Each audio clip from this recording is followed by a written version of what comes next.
It's important to remember that you can criticize the actions of a government without hating the people.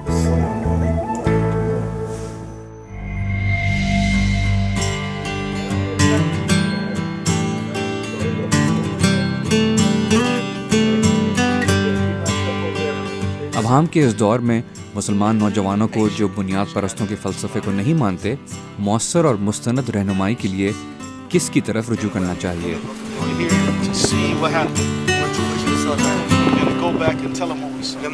Where do you think, आपके ख्याल में इन मुसलमान नौजवानों या मुसलमानों को जो कुछ मुसलमानों के इंतहा पसंद फ़लसफ़ों से, जो ज़रूरी नहीं कि इस्लाम के फ़लसफ़े हों, मुत्तफ़िक नहीं हैं, सच्चाई की तलाश में कहाँ जाना चाहिए?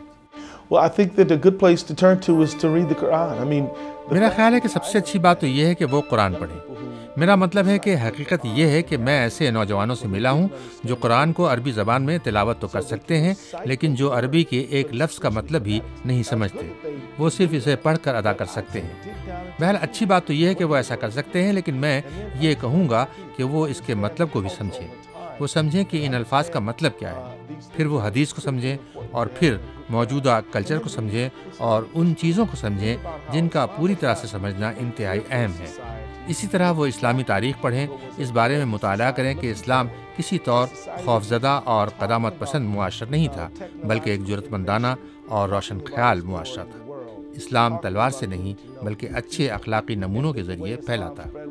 वो लोग जब तिजारत करते थे, उनसे जब दूसरे लोग उनसे मिलते थे तो पूछते थे, क्या तुम इस्लाम के बारे में जानते हो? वो कहते थे, तुम पुरअमन और माकूल दिखाई देते हो, तुम किस तरह ऐसे बने?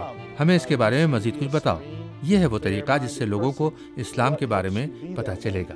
तुंदखुई या गैज़ गज़ब के अंदाज से नहीं, बल्कि प्यार से, तहम्मुल से, माकूलियत से और अच्छे किरदार के ज़रिए।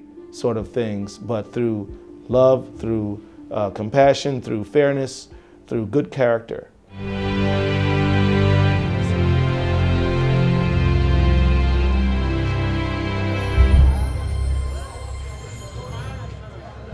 अब जबकि गाज़ा का मसला पूरी दुनिया में एक नुमायां अहमियत हासिल कर रहा है, कांग्रेसमैन कीथ एलिसन के ख्याल में इसके नतीजे में अमरीका के साथ इजराइलियों और फ़लस्तीनियों के लिए जो अहम नताइज सामने आ सकते हैं, उन पर तवज्जो देने की ज़रूरत है। अगर आप फ़लस्तीनियों के लिए एक आज़ाद मुमलिकत की हिमायत करेंगे, तो क्या अमरीका में लोग आपको यहूद मुखालिफ समझते हुए आप पर तनकीद करेंगे?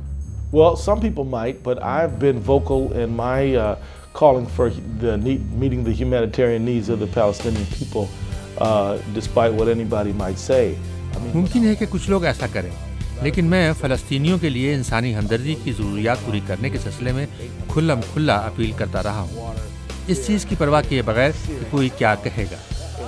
वहाँ पर बहुत से लोगों के लिए तिब्बी सहूलतों तक रसाई न होना, 10 लाख लोगों के लिए बिजली का काट दिया जाना, 8 लाख लोगों के लिए पानी की फराहमी का मुनक़ता किया जाना, ये सब इंतहाई संजीदा चैलेंज हैं और मैं इसकी परवाह किए बगैर कि कोई इसे पसंद करे या न करे, मैं मसाइब में घिरे हुए लोगों के लिए आवाज़ उठाता रहूँगा। हमें फौरी तौर पर उनकी बुनियादी ज़रूरतों को पूरा करना चाहिए और हमें इस सियासी तनाज़ुर से निपटना चाहिए जिसके नतीजे में इंसानी हमदर्दी के बुहरान जन्म लेते हैं। For both Israelis and Palestinians, that's based on a way forward, so people could live and thrive and grow. Would it be okay to say that people? क्या ये कहना दुरुस्त होगा कि बहैसियत एक मुसलमान के किसी को आपसे डरने की ज़रूरत नहीं, क्योंकि आपने हमेशा लोगों को आपस में मिलाने की कोशिश की है? So there's nothing to be afraid of from Keith Ellison. You know, let me tell you, I think anti-Semitism is horrible. मैं आपको ये बताना चाहता हूँ कि मैं समझता हूँ कि यहूदियों के खिलाफ नस्ली इम्तियाज़ गलत है और मैं इससे इत्तेफाक नहीं करता।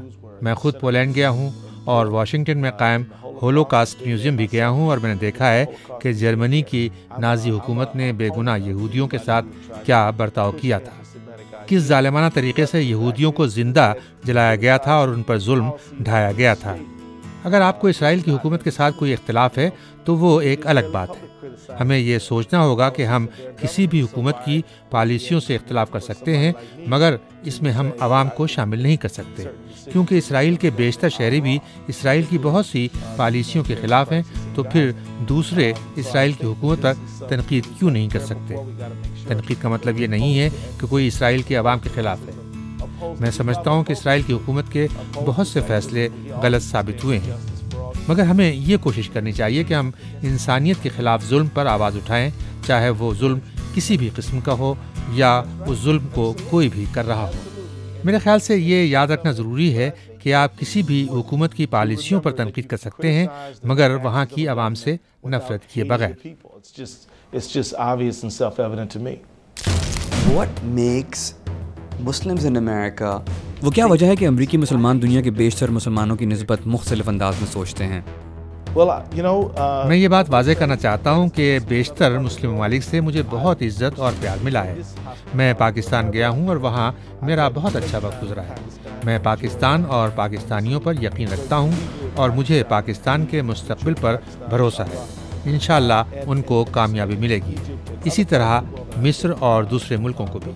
مگر میں یہ کہنا چاہتا ہوں کہ امریکہ جیسے ملک میں جہاں ہر قسم کے مذہب اور عقیدے کے لوگ بستے ہیں، ہمیں یہاں بین المذاہب کو سامنے رکھتے ہوئے زندگی گزارنی پڑتی ہے، کیونکہ ہمارے بہت سے بھائی اور بہنیں اور ہمسائے اور ساتھ کام کرنے والے مسلمان نہیں ہیں۔ ہمیں ان کے ساتھ پرامن زندگی گزارنی ہے۔ اور یہاں یہ بات بھی کہنا ضروری ہے کہ امریکہ میں شہری حقوق کی ثقافت بہت پرانی ہے۔ ایک وقت ایسا تھا کہ یہاں افریقی امریکیوں کو برابر کا شریک نہیں سمجھا جاتا تھا اور تقریباً 250 سال تک انہیں غلام بنا کر رکھا گیا۔